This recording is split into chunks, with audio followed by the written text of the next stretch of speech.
melanjutkan video sebelumnya, kita bahas Pamaton dari segi sejarah dan nilai-nilai mistiknya. Yang datar itu semacam pemukiman atau apa itu? Ya dulunya kan benteng ya, di atasnya itu dibikin benteng. Jadi mungkin oleh masyarakatnya itu ya dipapras lah atau diratakan gitu. Jadi agak datar. Mungkin kurang lebih setengah hektar ada tuh luasnya. Berarti mereka menggunakan mungkin meriam ya untuk menembak ke musuh di luar. Belanda ini dengan waktu itu Belanda perlengkapannya lengkap ya, ada meriam itu. Meriam kan jangkauannya bisa 1,5 kilo ataupun bisa 1,5 kilo kan. Mungkin dari sini dia tembakan meriamnya bisa sampai ke kubu pertahanan itu, ke bentengnya itu. Kalau masyarakat Banjarnya itu mau pakai apa itu? Mau pakai panah, pakai meriam juga, atau pakai senapan itu? Sebenarnya waktu itu ya pasukan Pangeran Antasari itu sudah memakai senjata juga api sih. ya? Senjata juga mungkin dapat rampasan. Senapan locok mungkin. Iya, denduman orang dibilang gitu ya, denduman. Meriam juga ada mungkin, tapi ya jumlahnya tidak banyak seperti Belanda waktu itu ya. Jadi ya kalah lah dari sisi senjataan, memang kalah. Kalau personil kan ya, orang kita masih mengandalkan ya kesaktian. Ya kesaktian, katalah parang maupun keris gitu.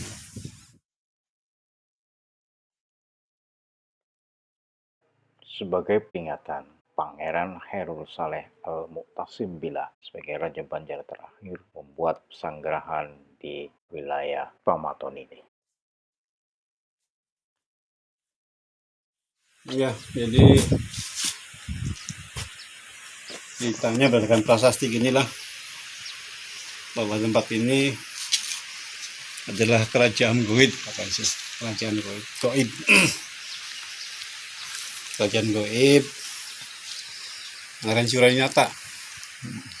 Pangeran Suryanata itu siapa tuh? Pangeran Suryanata itu raja pertama kerajaan Banjar awal abad 16 lah, 1500-an sekian gitu. Nah kemudian pada Perang Banjar, Pamaton ini jadikan kubu pertahanan oleh Pangeran Perang Banjar ya. Oleh Pangeran Hidayatullah. Nah mungkin karena Sidin itu ada duriatnya Pangeran Suryanata, akhirnya mereka dilindungi lah secara goib gitu. Dan bentengnya sih memang sudah nggak ada kan waktu yang kita kenal dengan Perang Banjar dulu.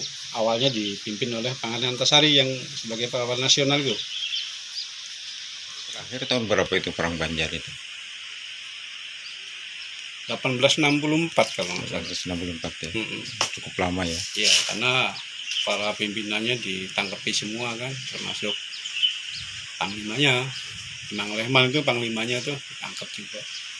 Kemudian Pangeran Hidayatullah diasingkan ke Cianjur kan. Yang terakhir itu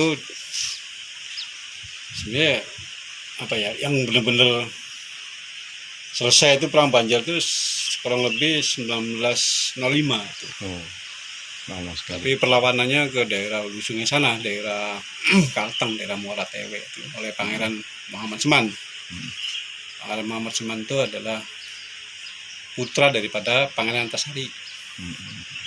Nah, itu perang habis-habisan juga ya seperti di Pamaton juga, apa namanya, benteng atau kubu pertahanannya itu diserang habis-habisan. Tapi dia meninggal lah di dalam benteng itu. Sebenarnya Pangeran Muhammad Seman juga layak lah dijadikan sebagai pahlawan nasional gitu, karena dia mengorbankan semuanya lah, termasuk harta, nyawa dan sebagainya. Jadi kayak itu Mang lah. Ya. Kalau di Pamaton ini ceritanya itu sama juga sebenarnya, dia kubu pertahanan diserang habis-habisan, tapi di sini agak lama, sekitar 1860-an lah, 64 kalau nggak salah, diserang oleh Belanda. Nah karena mengetahui mau diserang, akhirnya pasukan Hidayatullah itu sudah dulu kabur atau mengungsi ke tempat lain, ke daerah Hulu Sungai sana. Nah, dia atas kekecewaannya itu Belanda akhirnya memenuhi masyarakat yang tidak berusaha di daerah Kiram, desa Kiram.